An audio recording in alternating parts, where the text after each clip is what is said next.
Bienvenue dans la Guilde, le podcast qui booste vos compétences en Quality Engineering. Je suis Jean-François Frézy, expert en Quality Engineering et passionné par la transmission des savoirs. Chaque semaine, je te partage des astuces pour transformer ta façon de travailler en Quality Engineering. Installe-toi bien, on est parti pour un nouvel épisode rempli de conseils concrets. N'oublie pas de t'inscrire à ma newsletter pour recevoir du contenu exclusif et ne rien rater. Chaque semaine, je te livre des méthodes actionnables, des outils efficaces et des stratégies sur les meilleures pratiques du moment, avec des formats courts, pratiques et accessibles à tous. Alors abonne-toi maintenant pour ne rien rater. Êtes-vous sûr que vos tests automatisés sont réellement efficaces? Si vous passez beaucoup de temps sur la maintenance, que vous avez du mal à ajouter de nouveaux scripts, ou que vos tests ne remontent que très rarement des anomalies bloquantes, mais qui sont visibles en production, alors vous devez vous poser la question de l'efficacité réelle de vos tests. Dans ce cas, il ne faut pas hésiter à faire un bilan, de regarder comment fonctionnent vos tests et quelles sont vos pratiques qui vous freinent. Plusieurs raisons peuvent vous pousser à auditer vos tests et vos pratiques. Cela peut être aussi d'optimiser sa stratégie d'automatisation. Est-ce qu'elle est réellement adaptée aux priorités de l'entreprise et est-ce que je suis vraiment aligné sur les cas les plus pertinents, les plus critiques et est-ce que j'ai vraiment des tests qui ne sont pas obsolètes et que je dois retirer de mon patrimoine de tests automatisés? Est-ce que la couverture est donc réellement optimale, vraiment sur les fonctionnalités critiques? L'objectif, ça va être vraiment d'identifier que les tests couvrent bien toutes ces fonctionnalités et qu'elles ne soient pas fragiles. Qu'on ait vraiment un coût de maintenance qui soit le plus faible possible et qui nous permette vraiment de rejouer ces tests au maximum. Donc pour cela, il est vraiment important premièrement, d'analyser sa stratégie d'automatisation des tests, si vous en avez une. Si vous en avez pas, commencez à vous poser des questions en termes d'objectifs, en termes d'approche de test. Est-ce que vraiment je dois optimiser ce test-là, vraiment le mettre et vraiment essayer de l'automatiser? Est-ce que ça vaut vraiment le coup en termes d'outillage? Parce que j'ai peut-être pas ni l'outillage ni la compétence nécessaire pour pouvoir le mettre en place.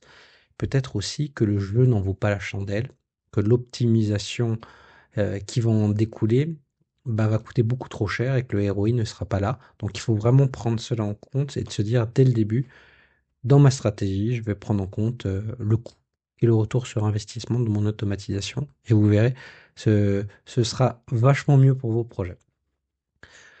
Une chose très importante et un prérequis néanmoins indispensable lorsque vous allez faire votre audit, c'est quand même rejeter un œil sur la véritable disponibilité des environnements de test et des jeux de données. Trop souvent, on voit que le côté flaky de l'automatisation des tests, c'est ce côté environnement et jeux de données. J'ai trop vu souvent des tests qui duraient de plus en plus longtemps, on rajoutait des waits, tout ça parce que les environnements étaient pas stables, étaient pas bien dimensionnés, et on disait l'automatisation ça marche pas, ça dure trop longtemps. Mais en fait, personne n'avait analysé la vraie cause racine, et donc un audit va permettre de prendre le temps de se poser des questions profondes et de comprendre les causes racines de ces défaillances.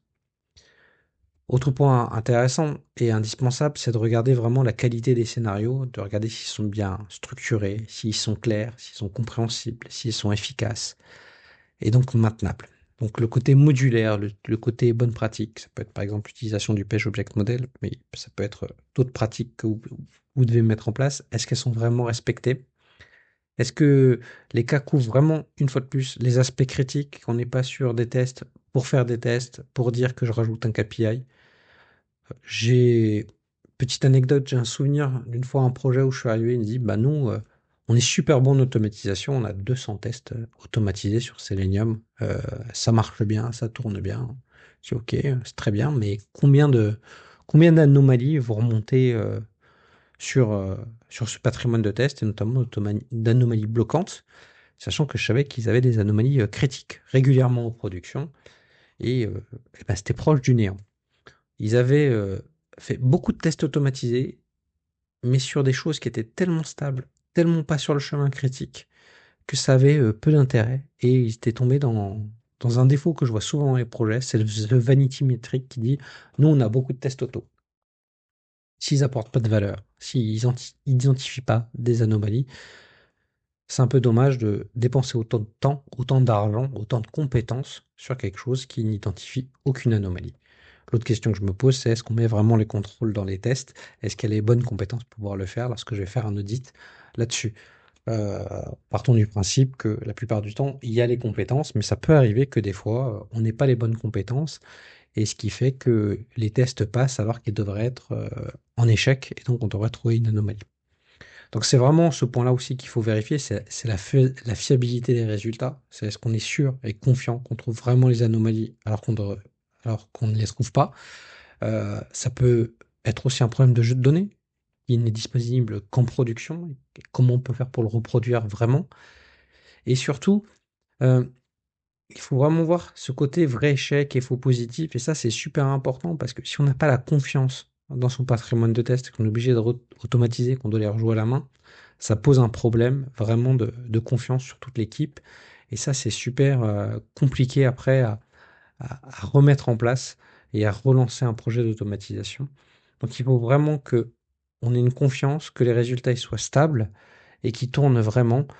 Si j'ai fait 40 itérations dans une semaine et que je trouve jamais d'anomalie, soit j'ai une équipe qui est très très forte, soit je peux me poser des questions sur la pertinence des tests ou la capacité à faire bien les contrôles. Donc, une fois qu'on a trouvé des anomalies, il faut que les rapports ils soient clairs et automatisés aussi. Faut oublier que on est vraiment dans quelque chose où on va être de bout en bout. Et en fait, les pratiques qu'on doit auditer, c'est pas tant l'automatisation, mais l'industrialisation des tests, et donc les prendre en compte dans le test en continu et dans le pipeline en CI/CD, et de se dire, est-ce que mes résultats, je les pousse bien dans un gestionnaire de test? Est-ce que tout le monde est capable de voir les résultats, d'avoir confiance en résultats et de communiquer clairement et rapidement? Et est-ce que mon pipeline aussi, il est efficace? C'est-à-dire que s'il prenait 10 minutes il y a 3 mois, pourquoi il prend 80 minutes aujourd'hui? Est-ce que c'est normal? Est-ce que c'est cohérent? Ou est-ce que c'est un problème de performance sur les serveurs? C'est un problème de gestion des waits qui ne sont pas bons?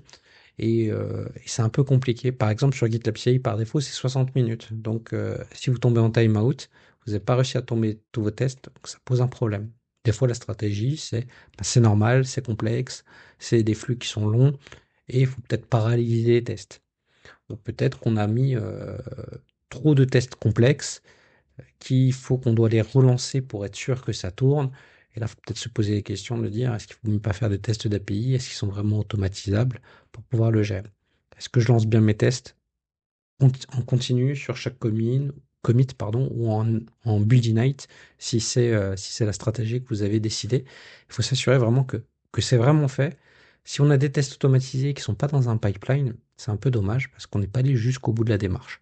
Donc ça, c'est vraiment super important pour vraiment améliorer ses pratiques, améliorer sa gestion, donc partir de la stratégie, regarder les pratiques, la partie intégration continue, et essayer de mettre un plan d'action pour pouvoir s'améliorer, le gérer, que ce soit en termes de compétences, d'outillage ou de processus.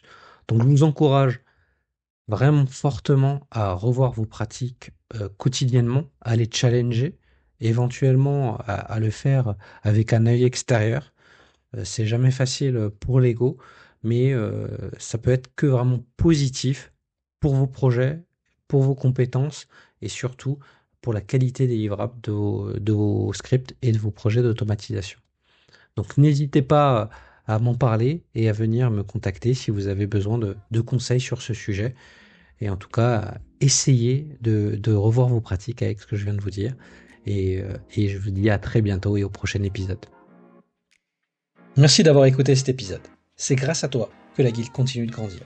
Si tu as aimé, n'hésite pas à partager autour de toi et à laisser un avis 5 étoiles sur ta plateforme préférée. Je te donne rendez-vous au prochain épisode avec encore plus de conseils pour booster tes compétences.